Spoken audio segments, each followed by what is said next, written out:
com alegria e satisfação que cumprimentamos os nossos amigos e irmãos do portal Escola Dominical com a gloriosa paz de nosso Senhor e Salvador Jesus Cristo.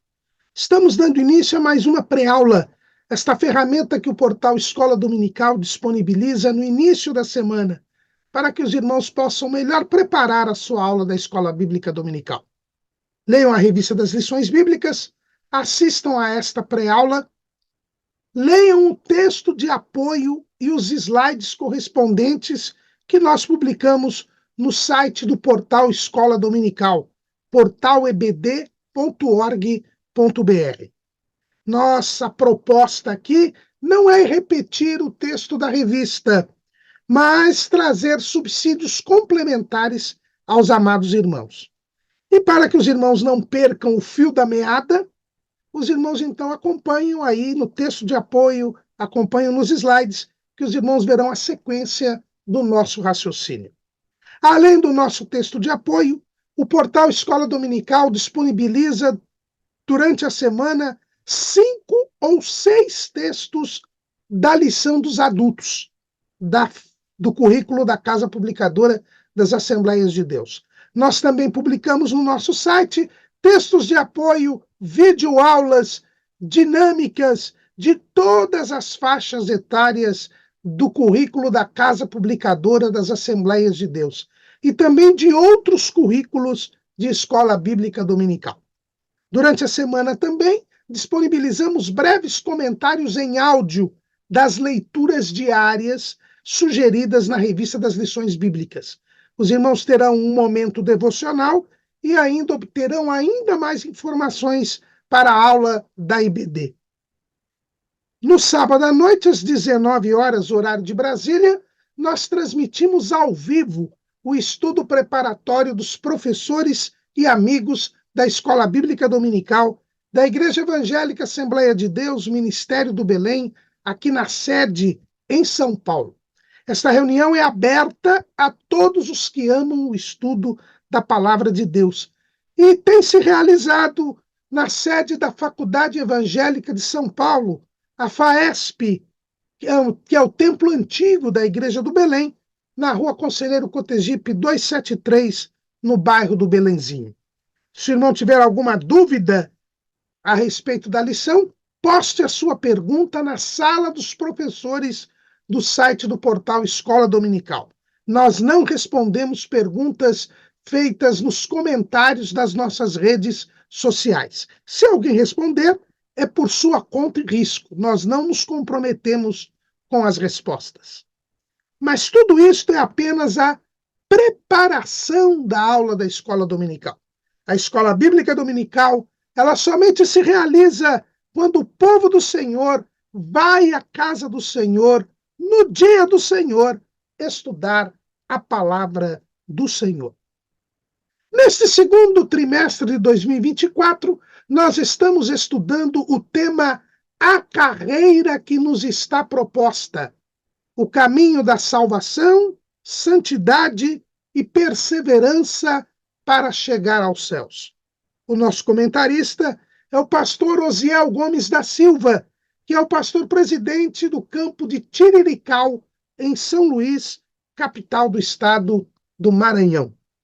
E hoje, prosseguindo o terceiro bloco do nosso trimestre, aliás, o segundo bloco do nosso trimestre, onde nós estamos estudando sobre o caminho da santidade, hoje estaremos estudando a lição de número 6, que tem como título As Nossas Armas Espirituais. Nós estamos complementando a lição da semana passada. Na lição da semana passada, nós tivemos o estudo, como os irmãos se lembram, a respeito dos inimigos do cristão. Nós vimos que os inimigos do cristão, eles são, como diz a nossa declaração de fé, 5 inimigos. O diabo, o mundo, a carne, o pecado e a morte.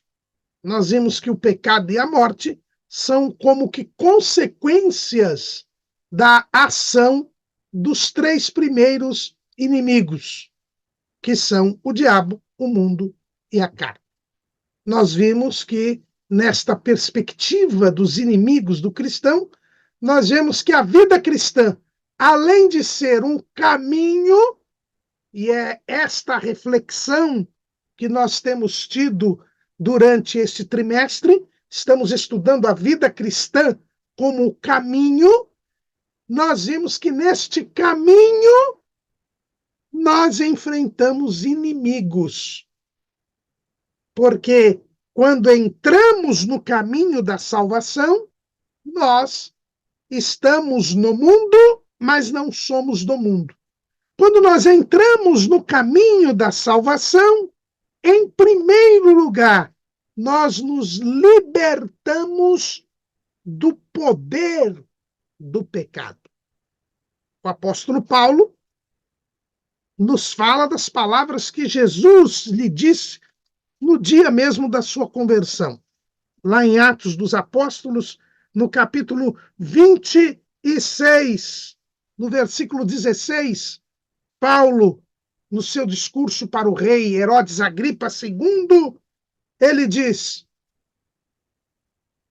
que Jesus lhe disse: mas levanta-te e põe-te sobre teus pés, porque te apareci por isto, para te pôr por ministro e testemunha, tanto das coisas que tens visto, como daquelas pelas quais te aparecerei ainda, livrando-te deste povo e dos gentios, a quem agora te envio, para lhes abrires os olhos e das trevas os converteres à luz e do poder de Satanás a Deus, a fim de que recebam a remissão dos pecados e sorte entre os santificados pela fé em mim. Então, quando nós somos salvos, nós somos convertidos das trevas para a luz e do poder de Satanás para Deus. Paulo, ele repete este pensamento lá na Epístola aos Colossenses, capítulo 1, no versículo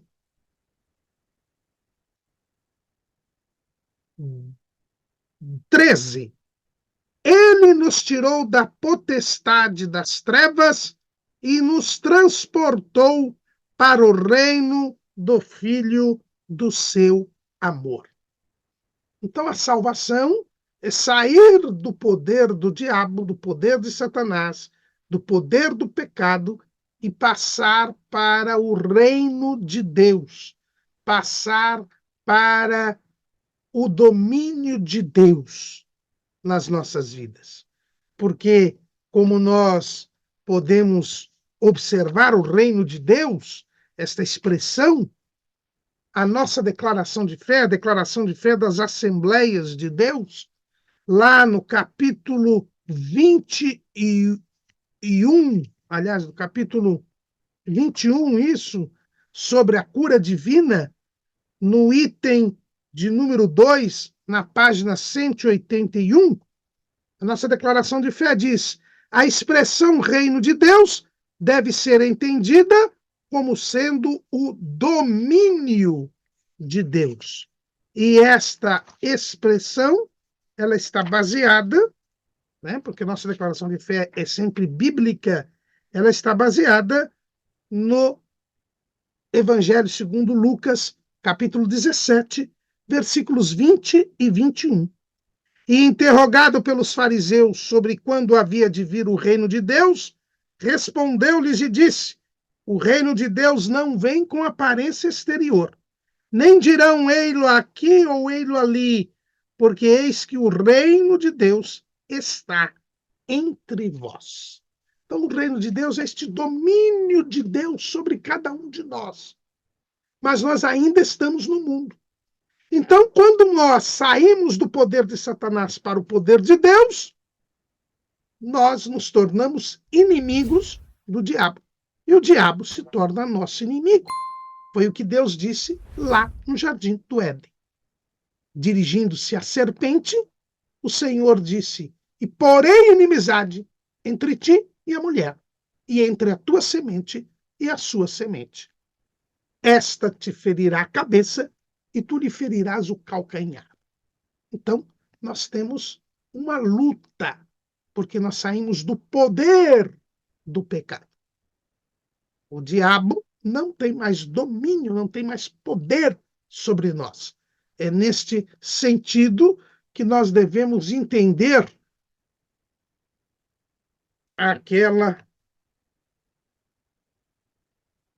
aquele versículo bíblico que é, às vezes, citado de forma equivocada, né, ou explicado de forma equivocada, que se encontra lá em 1 de João, capítulo 5, versículo 18. 1 de João, capítulo 5, versículo 18. Sabemos que todo aquele que é nascido de Deus não vive pecando, mas o que de Deus é gerado conserva-se a si mesmo, e o maligno não lhe toca. O maligno não toca porque agora nós fomos transportados para o reino de Deus, para o poder de Deus. E então o diabo não tem como nos tocar, não tem como nos dominar, não tem como mais fazer com que nós satisfaçamos os seus desejos, porque agora nós estamos livres do poder do pecado. Mas isso gera uma luta, isto gera um conflito entre nós e o diabo, porque o diabo vai sempre armar laços, o diabo vai sempre armar ciladas contra nós. É por isso que o apóstolo Paulo, ele nos fala sobre as ciladas do diabo. Né? Em Efésios 6 e 11, ele diz: revesti-vos de toda a armadura de Deus, para que possais estar firmes contra as astutas ciladas do diabo. E isto está figurado no Antigo Testamento, naquela jornada, na ida de Esdras e os judeus que o acompanhavam da Babilônia para Jerusalém. Lá em Esdras 8:31, o escriba hábil na lei do Senhor nos diz: e partimos do rio de Ava no dia 12 do primeiro mês, para irmos para Jerusalém. E a boa mão do nosso Deus estava sobre nós, e livrou-nos da mão dos inimigos e dos que nos armavam ciladas no caminho. O inimigo arma ciladas no caminho, mas o Senhor nos livra. Por quê? Porque nós saímos do poder de Satanás para o poder de Deus. E aqui nós já vemos que para nos livrar das astutas ciladas do inimigo, nós precisamos nos revestir da armadura de Deus, que é o título da nossa lição hoje. As nossas armas espirituais. Então há um conflito. O caminho da salvação estabelece um conflito entre nós e o diabo. Mas também o caminho da salvação estabelece um conflito entre nós e a nossa velha natureza. Sim, porque agora nós nascemos de novo. O que Paulo disse aqui, quando nós lemos em Colossenses 1:13, ele diz: ele nos tirou da potestade das trevas e nos transportou para o reino do Filho do seu amor. Paulo, falando para Agripa, disse: para lhes abrirdes os olhos e das trevas os converterdes à luz do poder de Satanás, a fim de que recebam a remissão dos pecados e sorte entre os santificados pela fé em mim. Então, nós, quando cremos em Jesus, quando entramos no caminho da salvação, nós já vimos que nós nascemos de novo. Antes de ser transportados das trevas para a luz, para o reino do Filho do seu amor, nós nascemos de novo. Evangelho, segundo escreveu João, capítulo 3, versículo 3. Jesus respondeu e disse-lhe: na verdade te digo que aquele que não nascer de novo não pode ver o reino de Deus. É preciso nascer de novo, ser gerado pela palavra de Deus. 1 de Pedro, capítulo 1, versículo 23. Sendo de novo gerados, não de semente corruptível, mas da incorruptível, pela palavra de Deus, viva e que permanece para sempre. Ou, como nós já lemos aqui hoje, em 1 de João 5 e 18, nós vimos que o que de Deus é gerado conserva-se a si mesmo. Nós nos tornamos uma nova criatura, segunda aos Coríntios, capítulo 5, versículo 17. Assim que se alguém está em Cristo, nova criatura é. As coisas velhas já passaram, eis que tudo se fez novo. Então, nós agora somos libertos da natureza do pecado. Nós nascemos de novo, nós somos uma nova criatura. E isto gera um conflito com a nossa velha natureza, com a velha criatura, aquela criatura pecaminosa, aquela criatura dominada pela carne, que é a nossa natureza pecaminosa. Porque a carne não desaparece no momento em que cremos em Jesus. Ela apenas é crucificada com Cristo. Gálatas, capítulo 5, versículo 24.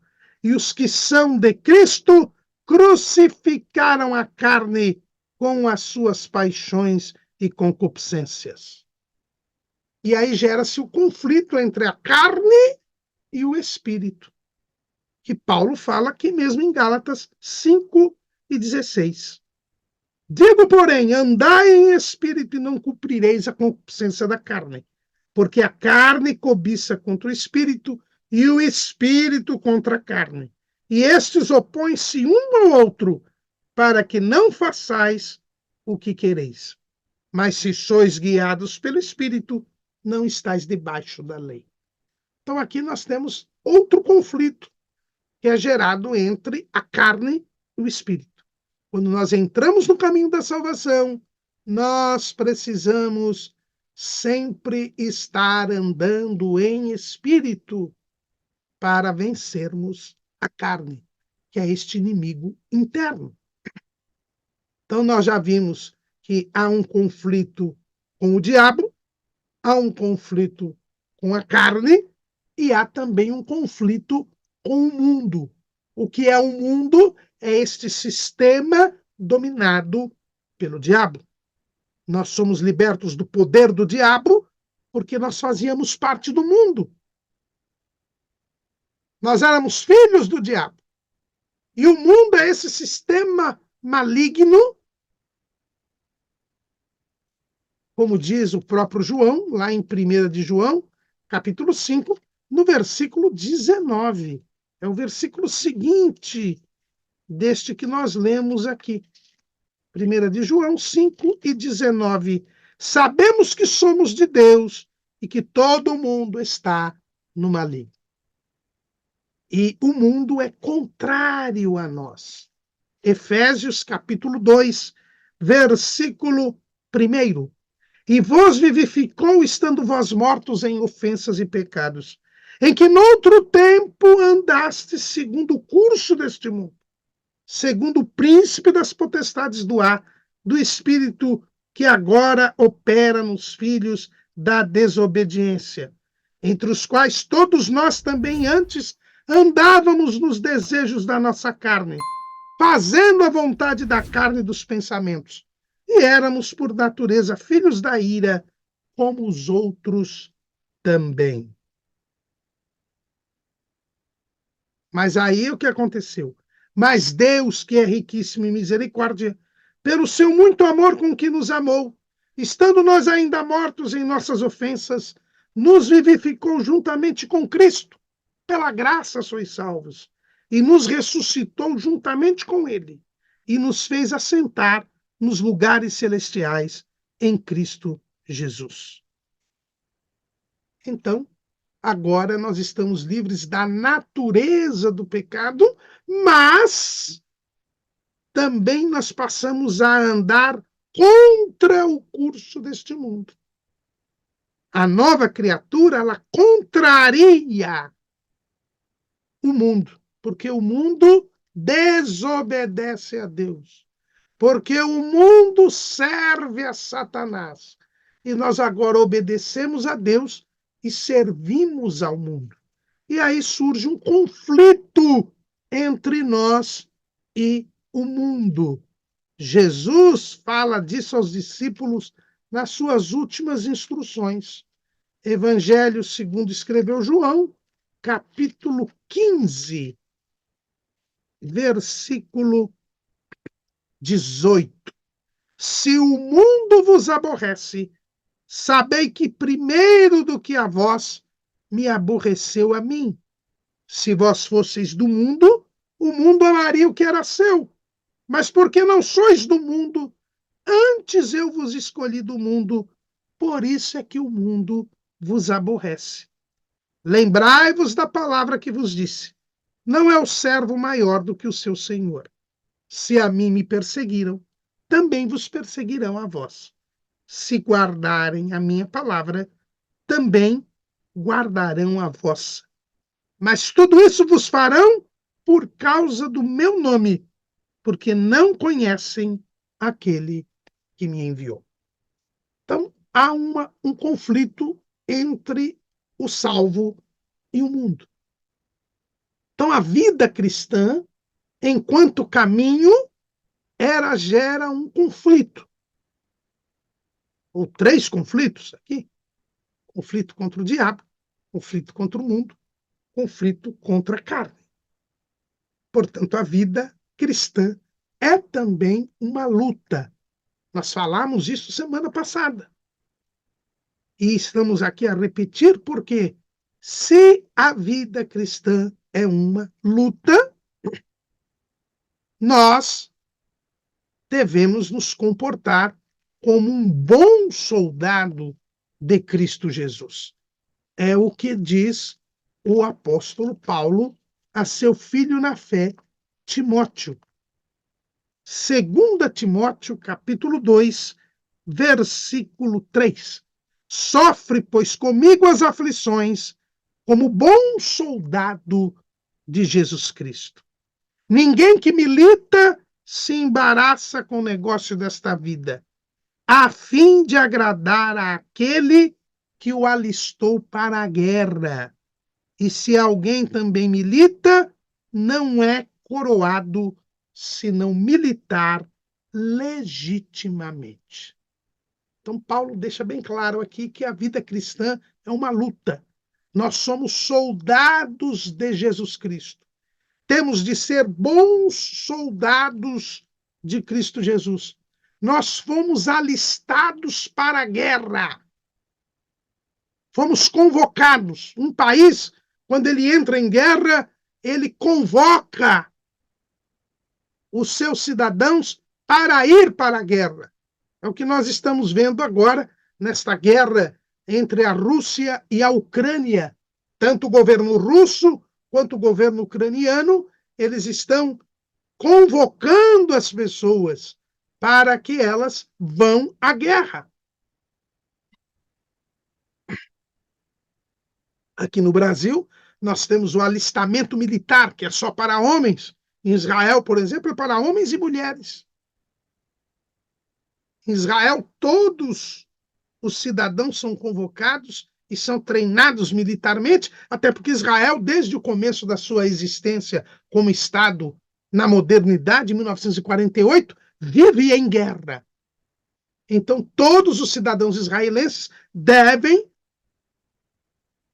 servir o exército, as forças armadas, e estarem prontos para serem convocados para a guerra, como está acontecendo agora lá, depois daqueles ataques terroristas do Hamas. E é o que está acontecendo na Rússia e na Ucrânia. E nós somos convocados para uma guerra, somos chamados para a guerra, somos alistados para a guerra. Nós temos de ser bons soldados de Jesus Cristo. Nós temos de militar, de lutar para agradar a Deus. Você só agrada a Deus se você luta contra a carne, contra o mundo e contra o diabo. E é por isso que eu e você precisamos estar armados. Um soldado não vai para a guerra de mão abanando. Um soldado não vai para a guerra a esmo, à toa. Não. Ele precisa ser treinado, ele precisa estar devidamente trajado e armado. Um soldado vai para a guerra com um uniforme apropriado, o soldado vai para a guerra devidamente preparado e treinado, e ele vai armado. Você não enfrenta uma guerra sem estar armado. Se você estiver desarmado, você é uma vítima certa. Se você está desarmado, você não oferece resistência. Você é vencido. E o que nós temos, por exemplo, vamos dar um exemplo bem claro. Todas as ditaduras, todos os governos autoritários, eles defendem o desarmamento da população. Um povo desarmado é um povo facilmente controlado. É um povo que não tem como resistir à força do tirano, à força do ditador. Não é à toa que temos visto, num certo país, a defesa do desarmamento, porque neste certo país a ditadura está se implantando e o povo não pode resistir. E para que o povo não resista, se proíbe que eles se armem. Enquanto que a criminalidade que está apoiando este novo regime ditatorial, a criminalidade se arma cada vez mais. É assim que funciona. Você não pode lutar se estiver desarmado. E o diabo, que é o nosso inimigo, e o mundo, que é o nosso inimigo, e a carne, que é nosso inimigo, eles não querem que nós nos armemos.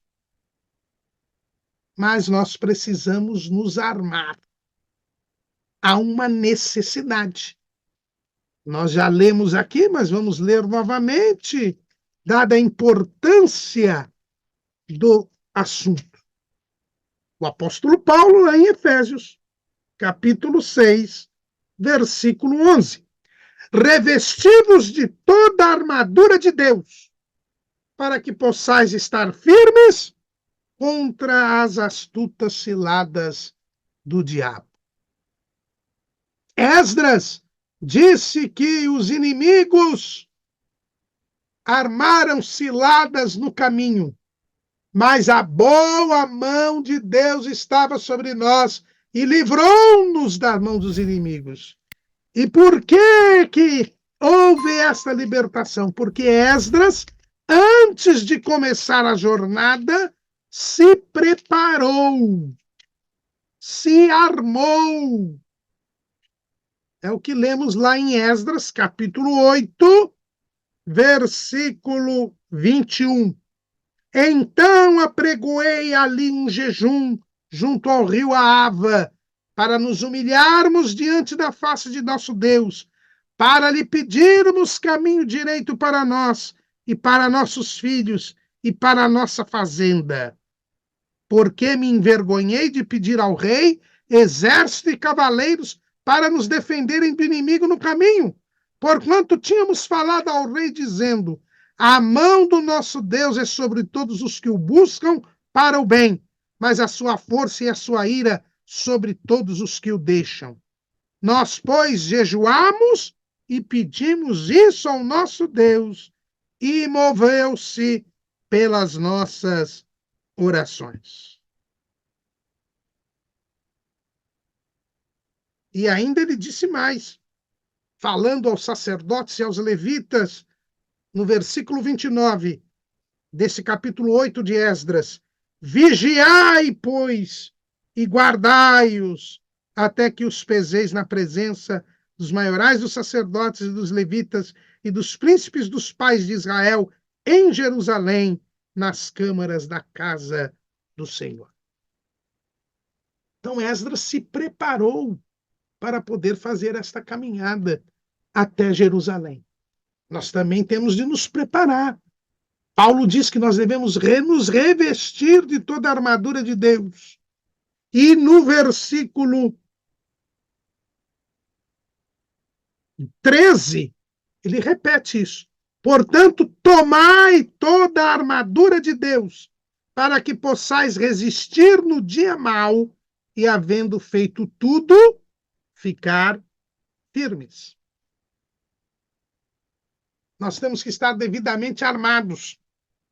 Voltando ao Peregrino, de John Bunyan, cristão, antes de entrar no Vale da Humilhação, onde ele iria enfrentar Apolion, ele foi devidamente armado.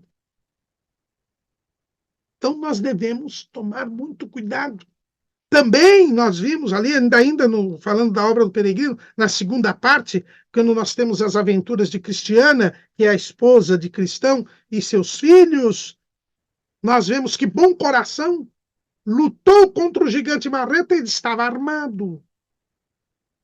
É preciso que nos armemos. E Paulo diz: revesti-vos de toda a armadura de Deus. E é interessante que quando nós falamos em armadura, nós estamos falando, no tempo antigo, Paulo, quando ele fala sobre a armadura de Deus, ele tem em mente o exército romano, o soldado romano. Porque o soldado romano era o símbolo da invencibilidade nos dias do apóstolo Paulo. Paulo viveu no período que a história chama de Pax Romana, que é um período que começa mais ou menos no ano 30 antes de Cristo e vai até o ano 120, 130, vai até o ano 130 depois de Cristo. Começa ali com Júlio César e termina com o imperador Adriano. É um período em que Roma não tem nenhum inimigo que possa ficar de pé diante dele.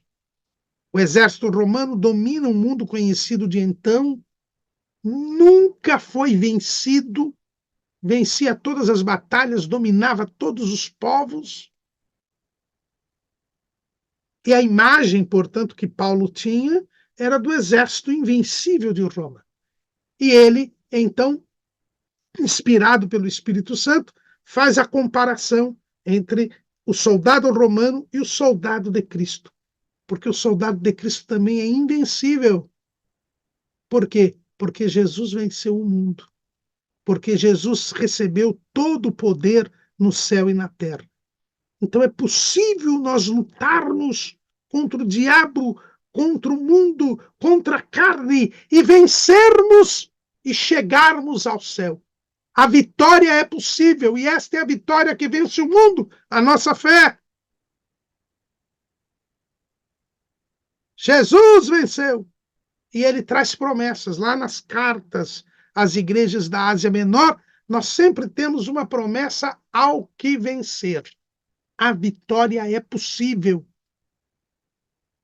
Não acredite no inimigo que diz que você não conseguirá vencer. Sim, você poderá vencer. Sim.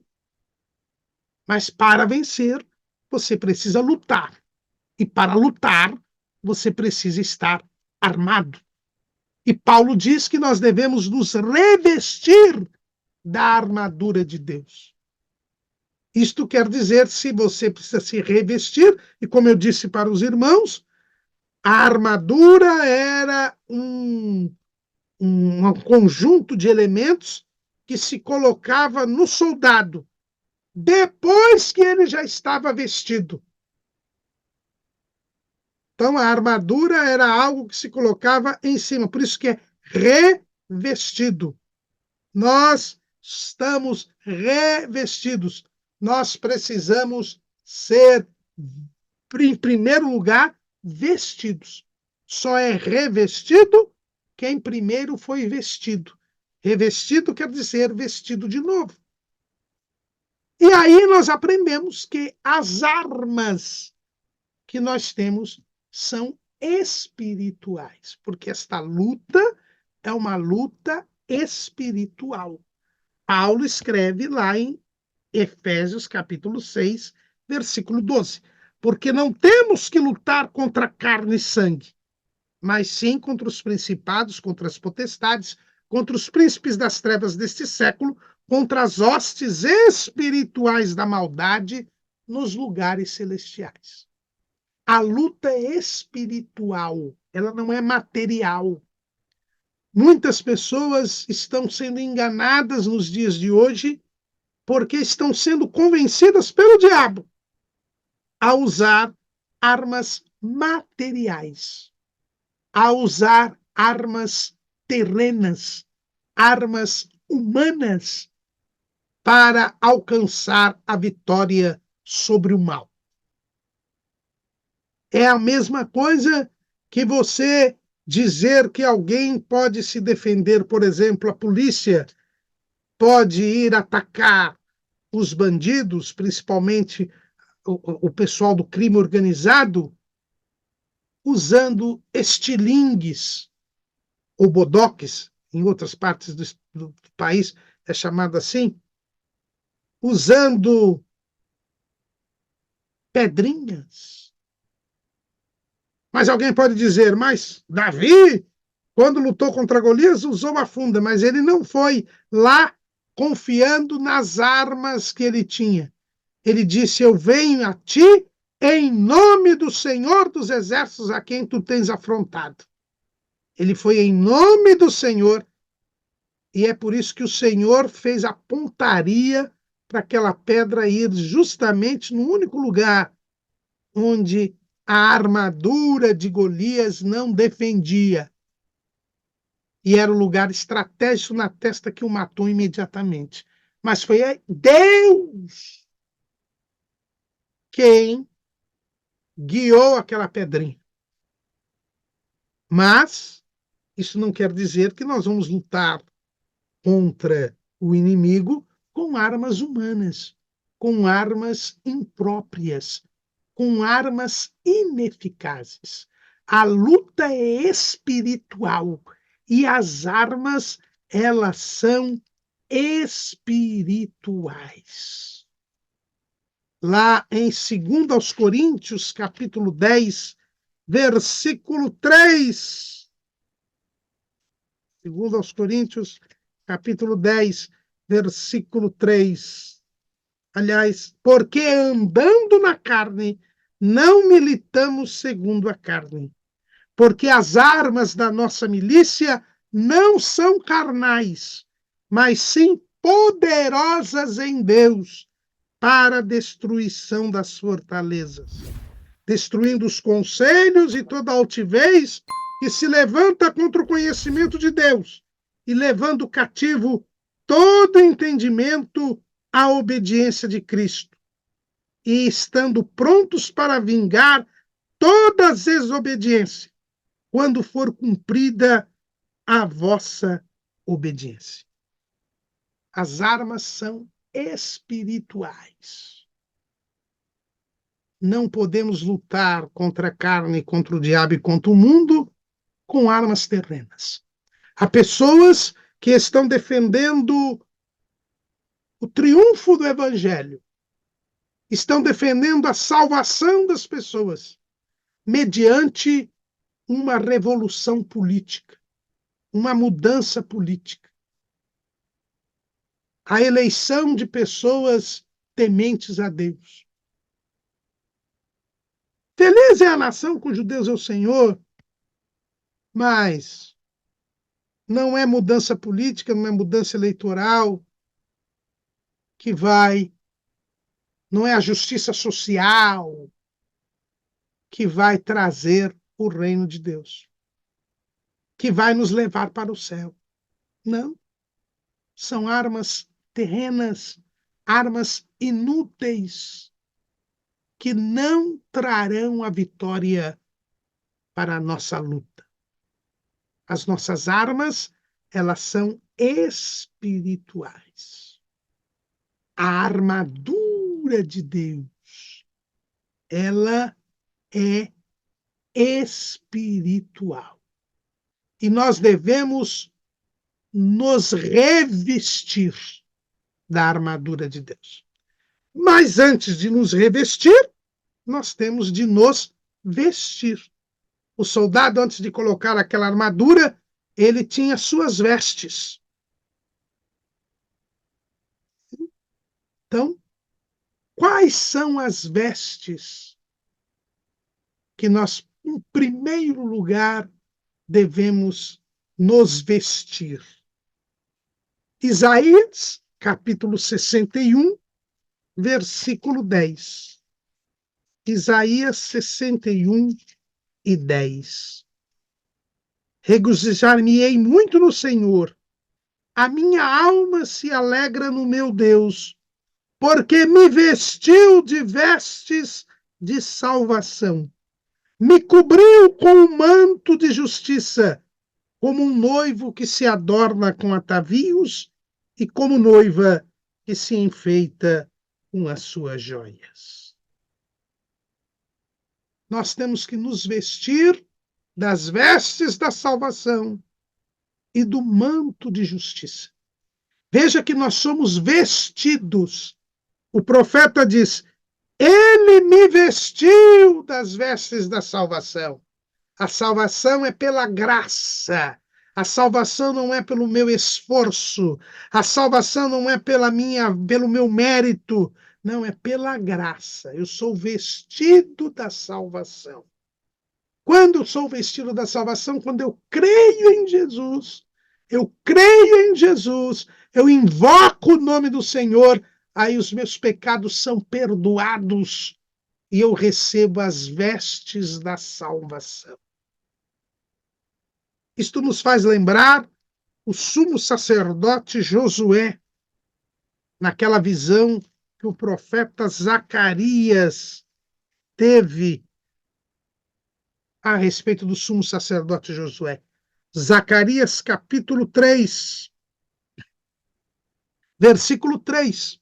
Ora, Josué, vestido de vestes sujas, estava diante do anjo. Então, falando, ordenou os que estavam diante dele, dizendo: tirai-lhe estas vestes sujas. E a ele lhe disse: eis que tenho feito com que passe de ti a tua iniquidade, e te vestirei de vestes novas. E disse eu: ponham-lhe uma mitra limpa sobre a sua cabeça. E puseram uma mitra limpa sobre a sua cabeça, e o vestiram de vestes, e o anjo do Senhor estava ali. Foi o que aconteceu com cada um de nós.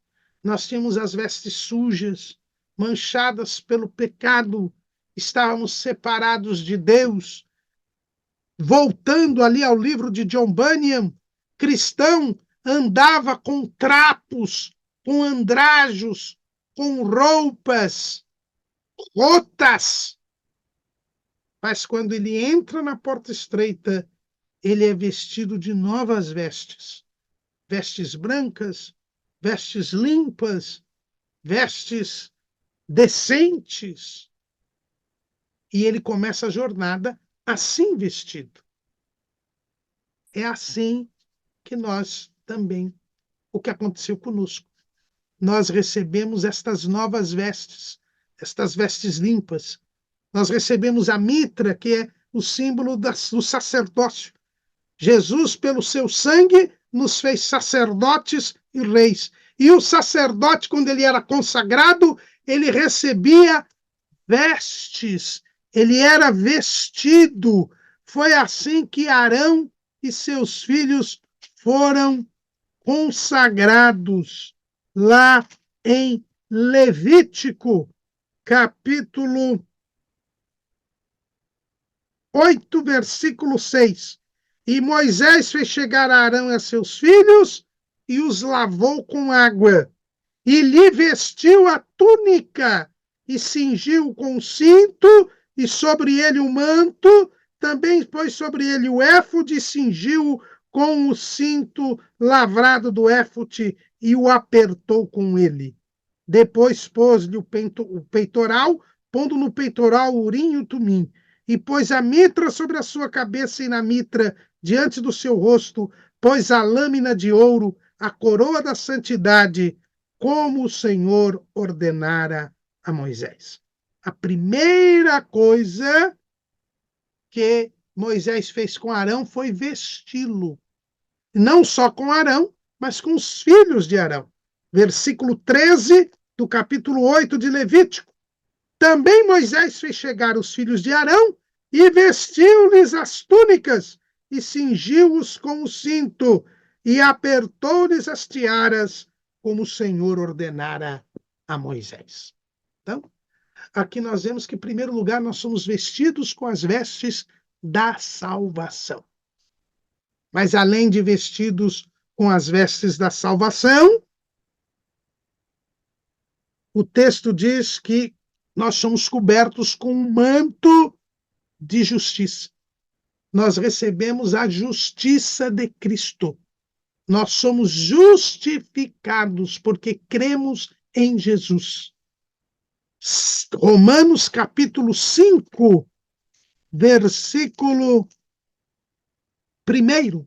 Sendo, pois, justificados pela fé, temos paz com Deus por nosso Senhor Jesus Cristo. Nós somos justificados pela fé.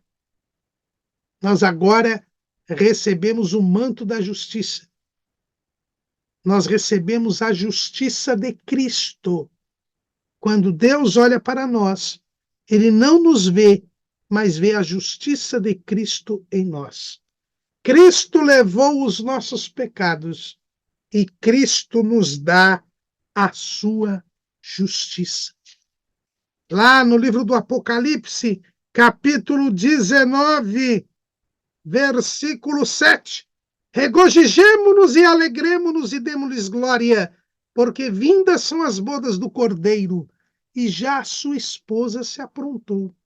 E foi-lhe dado que se vestisse de linho fino, puro e resplandecente, porque o linho fino são as justiças dos santos. A igreja, o povo de Deus que caminha no caminho da salvação, ele está vestido do manto da justiça, das vestes de linho fino e transparente, de vestes brancas, porque ela foi justificada pela fé em Cristo Jesus. Na sua carta à igreja de Sardes, o Senhor Jesus diz o seguinte, capítulo 3, versículo 4 de Apocalipse: Mas tem também em Sardes algumas pessoas que não contaminaram suas vestes, e comigo andarão de branco, porque são dignas disso. O que vencer será vestido de vestes brancas, e de maneira nenhuma arriscarei o seu nome do livro da vida, e confessarei o seu nome diante de meu Pai e diante dos seus anjos. Então, nós somos cobertos com o manto da justiça. Nós temos as vestes da salvação e as vestes da justiça. Você precisa crer em Jesus, pedir perdão dos seus pecados. O sangue de Jesus precisa purificar você de todo pecado. E você, crendo em Jesus, é justificado. Você recebe a justiça de Deus. Aí, então, você pode ser armado. Para ser armado, para ser alistado para a guerra, você precisa ser salvo e justificado. Estando vestido, aí então você é revestido da armadura de Deus. Revesti-vos da armadura de Deus. E a armadura de Deus, ela é mencionada pelo apóstolo Paulo lá em Efésios, capítulo 6. Efésios, capítulo 6.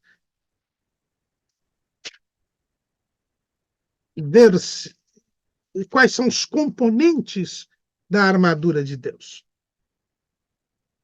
Em primeiro lugar, nós temos o cinturão da verdade. Nós lemos aqui em Levítico que Arão teve apertado o cinturão. Ele tinha um cinto. Esse cinto foi apertado por Moisés. E também os filhos de Arão tinham um cinto, que também foram apertados por Moisés. Nós acabamos de ler ali em Levítico 8. O cinto da verdade. Porque, para que o soldado possa se locomover, a roupa tem que estar bem apertada nele, para que não atrapalhe o seu movimento, para que ele possa lutar. O que não atrapalha o nosso movimento, o que permite que nós lutemos e possamos escapar das ciladas do diabo e possamos enfrentar o inimigo, é o cinturão da verdade. Eu tenho que andar na verdade.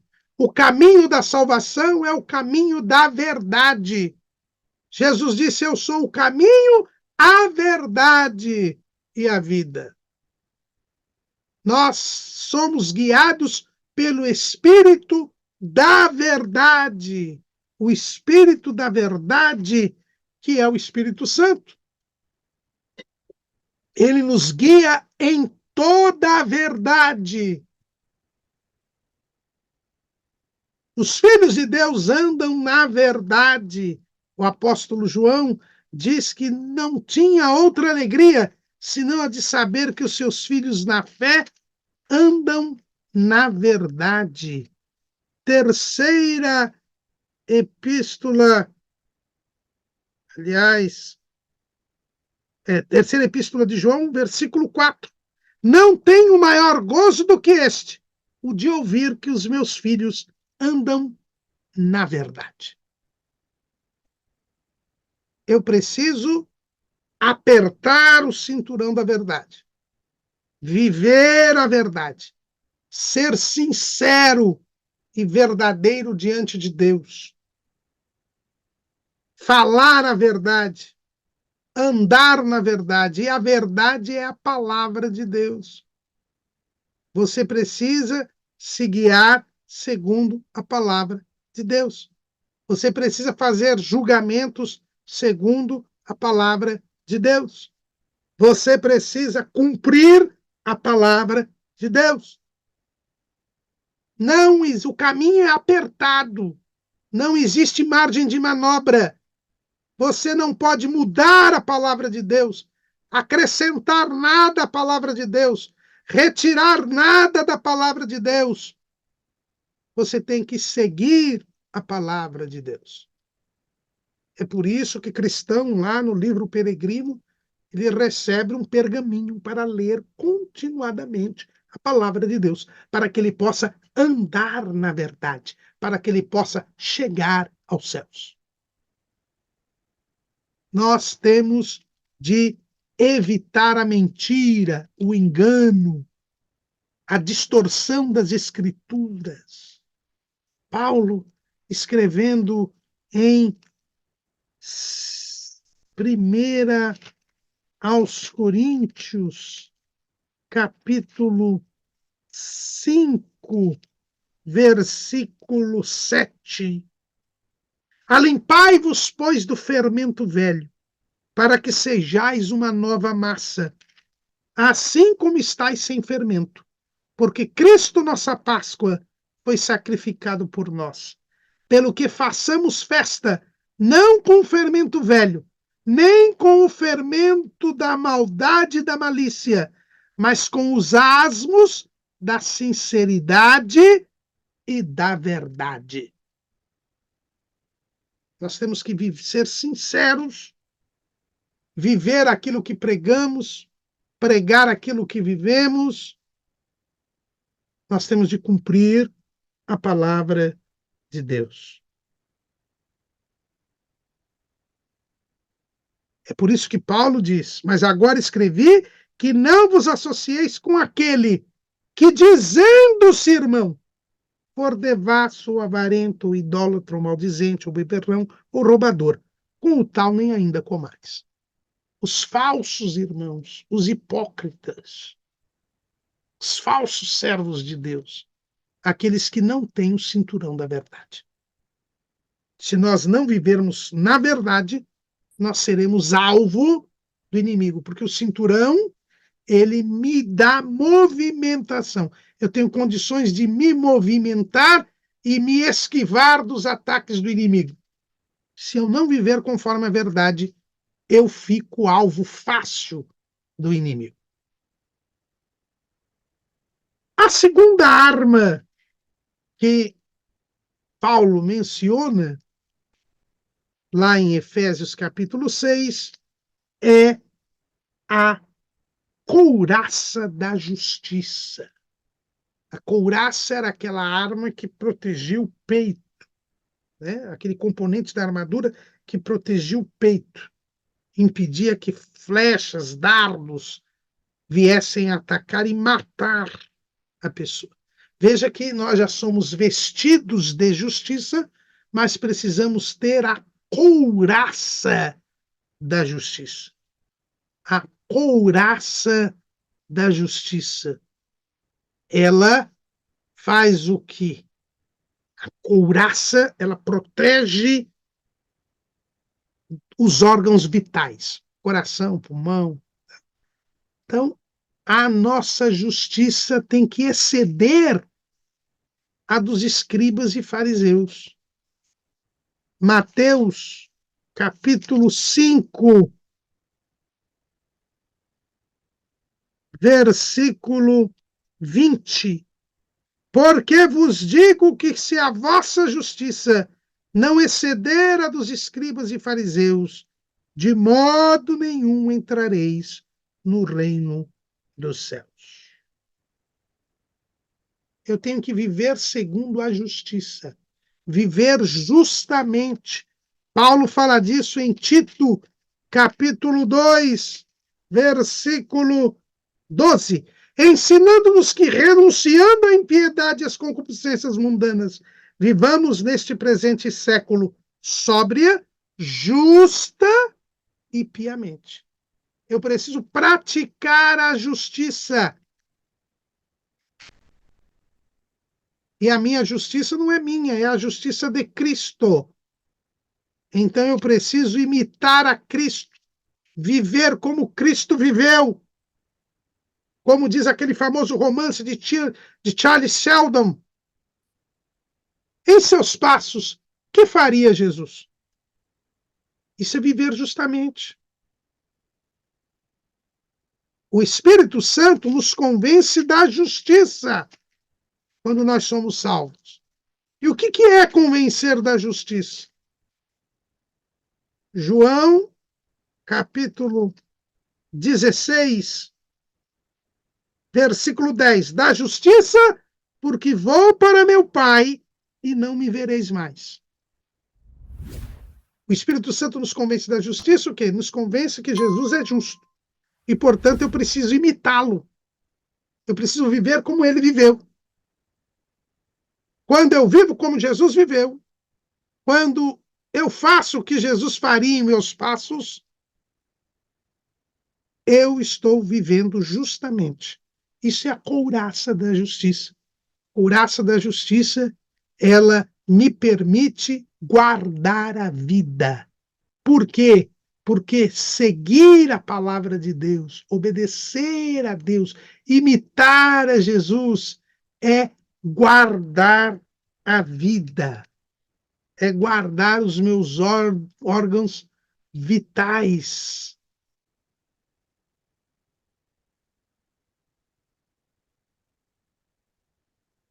Isso é a couraça da justiça. Eu me revisto da couraça da justiça, por quê? Porque eu imito a Cristo, porque eu vivo justamente. E viver justamente é como viver Jesus, porque Jesus Cristo, ele é chamado o justo. O justo. Jesus, ele é chamado o justo. Nós lemos lá em 1 de João, capítulo 2, versículo 1. Meus filhinhos, estas coisas vos escrevo para que não pequeis. E se alguém pecar, temos um advogado para com o Pai, Jesus Cristo, o justo. A couraça da justiça. Mas a outra arma, o outro componente da armadura de Deus é, Paulo diz para nós, que é a, os calçados dos pés, a preparação do evangelho da paz. Nós precisamos ter calçados, sapatos apropriados. E o sapato apropriado é a preparação do evangelho da paz. Nós devemos pregar o evangelho. Nós devemos viver o evangelho da paz. Ter paz com Deus. Sermos pacificadores, tendo a paz de Deus, evitando as contendas, evitando os litígios, evitando as dissensões, as divisões. Nós devemos ser armados com a paz, a mensagem da paz. Mas a paz com Deus e a paz de Deus. Não é esta fraternidade que andam defendendo aqui. Não há comunhão entre a luz e as trevas. Não podemos nos misturar com o pecado, tolerar o pecado, concordar com o pecado, consentir com o pecado. Não, porque quem consente com o pecado é digno de morte, assim como o pecador. Romanos, capítulo 1, versículo 32. Os quais, conhecendo a justiça de Deus, que são dignos de morte o que tais coisas praticam, não somente as fazem, mas também consentem aos que as fazem. Quem consente com a prática do pecado também é digno de morte. Calçados na preparação do evangelho da paz.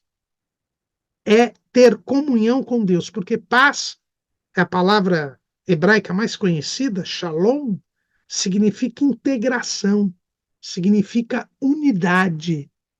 Nós temos paz com Deus. Justificados, pois, pela fé, temos paz com Deus por nosso Senhor Jesus Cristo. A comunhão com Deus é a preparação do evangelho da paz. É o calçado que nos impede de sermos feridos e nos possibilita andarmos com segurança na nossa jornada. A outra arma da armadura de Deus é o escudo da fé.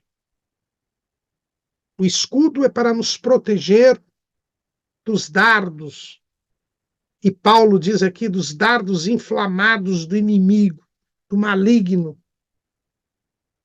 É crer em Deus. A fé, aquela fé crescente que nós temos falado ao longo do trimestre, que é o grão de mostarda, que é o menor de todos os grãos, mas dá a maior das suas hortaliças.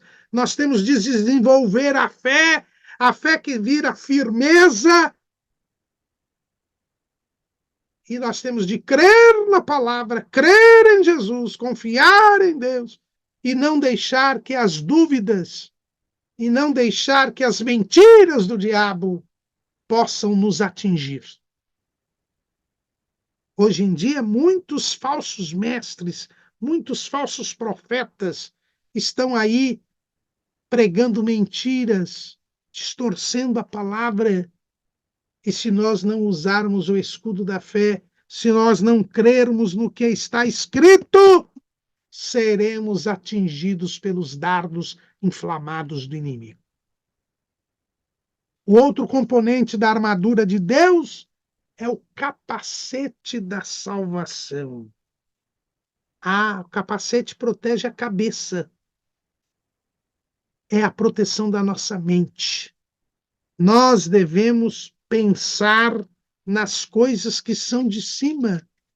Colossenses, capítulo 3, versículo 1. Porque se já ressuscitastes com Cristo, buscai as coisas que são de cima, onde Cristo está sentado à destra de Deus. Pensai nas coisas que são de cima, e não das que são da terra, porque já estáis mortos, e a vossa vida está escondida com Cristo em Deus. Jesus disse no Sermão do Monte, Mateus capítulo 6, versículo 33, mas buscai primeiro o reino de Deus e a sua justiça, e todas essas coisas vos serão acrescentadas. Ver as coisas desta vida como necessárias para a nossa sobrevivência, mas coisas temporárias e passageiras. Nós devemos pensar nas coisas de cima. Nós devemos priorizar as coisas de cima. Nós devemos entender que estamos indo para o céu. E por isso nós devemos ajuntar tesouros nos céus. Pensar nas coisas de Deus, nas coisas espirituais. Ter como alvo a nossa chegada ao céu. Paulo, escrevendo aos Filipenses, capítulo 4, versículo 8. Quanto ao mais, irmãos, tudo que é verdadeiro, tudo que é honesto, tudo que é justo, tudo que é puro, tudo que é amável, tudo que é de boa fama, se há alguma virtude e se há algum louvor, nisso pensai. O capacete da salvação nos faz pensar nestas coisas. E o capacete da salvação, ele exige de nós também um cuidado com os nossos olhos, porque aquilo que nós vemos, nós acabamos por pensar. Muitos hoje não estão tendo cuidado com os seus olhos, e por causa disso, têm mentes pervertidas, têm mentes sujas, não têm a mente de Cristo. Pensam só nas coisas carnais, nos prazeres, nas coisas terrenas. Mas o capacete da salvação nos arma para que nós tenhamos a mente de Cristo e estejamos voltados com a nossa cabeça, com a nossa mente para as coisas de Deus. E todas estas armas são armas de defesa. É o cinturão da verdade, a couraça da justiça, os calçados da preparação do evangelho da paz, o escudo da fé, o capacete da salvação. Mas existe uma arma de ataque, que é a espada do Espírito, que é a palavra de Deus. O soldado, ele se defendia com o capacete, com a couraça, com o cinturão, com os calçados, mas ele atacava com a espada. A espada do Espírito é a palavra de Deus. É a palavra de Deus que nós devemos pregar, que nós devemos cumprir, que nós devemos ensinar, e com esta arma nós atacamos o inimigo. Pregando o evangelho, nós salvamos as almas. Tiramos as almas do poder de Satanás para Deus. Foi assim que nós viemos para o caminho da salvação, pela pregação da palavra. Lembrando o livro de Bunyan, cristão ouviu o evangelho por evangelista, leu a palavra e se libertou da cidade da destruição e foi para a cidade celestial. A palavra, ela tira as almas do domínio do diabo. A palavra, ela nos mantém em santidade e nos mantém livres do poder do pecado. A palavra nos gera de novo e a palavra cria esta nova criatura que combate contra a velha criatura e a mantém crucificada. A palavra de Deus nos traz a fé, e é a fé que vence o mundo. A arma de ataque contra o diabo, contra o mundo e contra a carne é a palavra de Deus. Mas não adianta eu estar bem armado se eu não for devidamente treinado. Todo soldado, ele tem que estar em forma.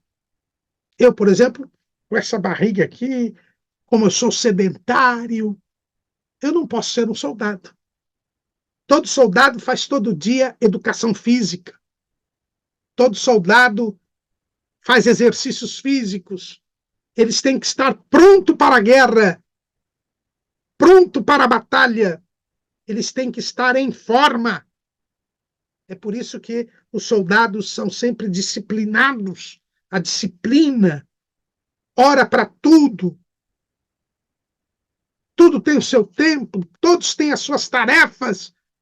Por quê? Porque eles estão alistados para a guerra. Eles têm que estar em forma. E eu não posso usar devidamente da armadura de Deus se eu não fizer os exercícios espirituais necessários. E quais são os exercícios que me mantêm em forma para poder lutar na minha vida cristã? O apóstolo Paulo fala, Efésios capítulo 6, versículo 18. Orando em todo o tempo, com toda oração e súplica no Espírito, e vigiando nisso com toda perseverança e súplica por todos os santos. Oração e vigilância. Vigilância e oração. Por isso Jesus disse no seu sermão profético, lá em Marcos capítulo 13, versículo 33. Olhai, vigiai e orai, porque não sabeis quando chegará o tempo. Versículo 37. E as coisas que vos digo, digo-as a todos, vigiai. A vigilância vem antes da oração.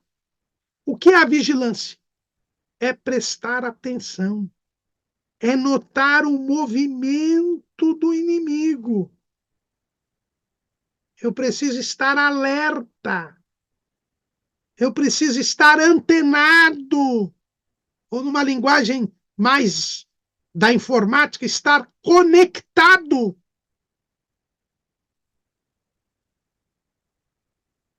A sentinela é aquele soldado que fica ali olhando a movimentação para saber os passos do inimigo, para poder alertar o seu batalhão, a sua companhia, o seu grupo de soldados sobre a aproximação do inimigo. Quando nós lemos aqui em Esdras, nós vimos que Esdras percebia as ciladas do inimigo. Paulo, ele diz que nós não podemos ignorar os ardis de Satanás. Temos que estar alerta. Segundo aos Coríntios, capítulo 2, versículo 11. Aliás, eu vou ler o versículo 10. E a quem perdoardes alguma coisa, também eu, porque o que eu também perdoei, se é que tenho perdoado, por amor de vós o fiz na presença de Cristo, para que não sejamos vencidos por Satanás, porque não ignoramos os seus ardis. Nós não podemos ignorar os ardis, as artimanhas, as ciladas, os laços do diabo. Por isso eu tenho que estar alerta, eu tenho que estar vigilante. Tiago fala disso. Aliás, Tiago não. Pedro fala disso. 1 de Pedro, capítulo 5, versículo 8. Sede sóbrios, vigiai, porque o diabo, vosso adversário, anda em derredor, bramando como leão, buscando a quem possa tragar, ao qual resistir firmes na fé, sabendo que as mesmas aflições se cumprem entre os vossos irmãos no mundo. Nós temos de vigiar. Tem um hino que diz: vigiar é ordem santa. Mas também nós temos de orar. E Paulo diz: orando em todo tempo, com toda a oração e súplica no Espírito. Nós temos de ter uma vida de oração. Paulo diz lá em 1 Tessalonicenses, capítulo 5, versículo 17. Orai sem cessar. Precisamos ter uma vida de oração. Eu tenho dito aqui várias vezes nestas pré-aulas que Jesus considera que 1 hora de oração é o mínimo do mínimo. Porque ele lá no horto, lá no jardim de Getsêmani, ele disse para os discípulos: nem 1 hora pudestes velar comigo? Então, é o mínimo do mínimo. E você precisa orar para estar em forma. Quem vigia e ora. Quem olha, vigia e ora. Percebe o movimento do inimigo. Está em forma para usar a armadura de Deus. São estas as armas espirituais que nós devemos nos utilizar para vencer os nossos inimigos. Você está devidamente armado para esta luta? Amém.